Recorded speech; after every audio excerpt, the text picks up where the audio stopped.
Հարգարժան վարչապետ, ես իմ ընտանիքի 5 անդամներով, իմ ձայնը ձերն է, իմ մոտիկներով, չգիտեմ ինչքան բարեկամներով, հարևաններով եւ այլն։ Մեր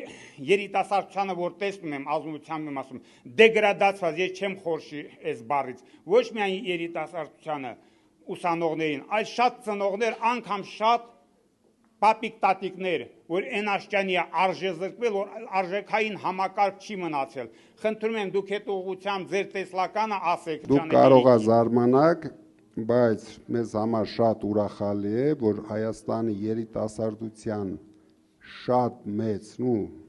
կարելի ասել բացարձակ մեծ տոկոսը մեզ հետ է։ Մենք երիտասարդության,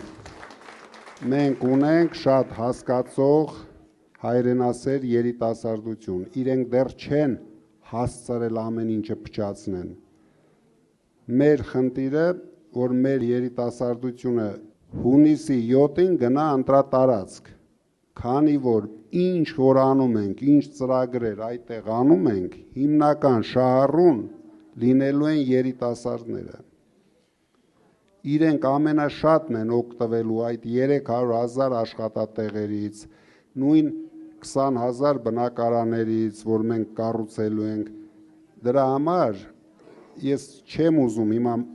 ամեն ինչը մասնավորեցնեմ, կրթությունն ենք կարգավորելու, նորից հետ ենք վերադարձնելու մեր բոլոր ազգային արժեքները մեր կյանք, ինչը որ սրանք դուրս մղեցին մեր կյանքից, կարելի ասել նույնիսկ ոչնչացրեցին, հələ չեն հասցրել, բայց այդ ճանապարհի վրա գնում է։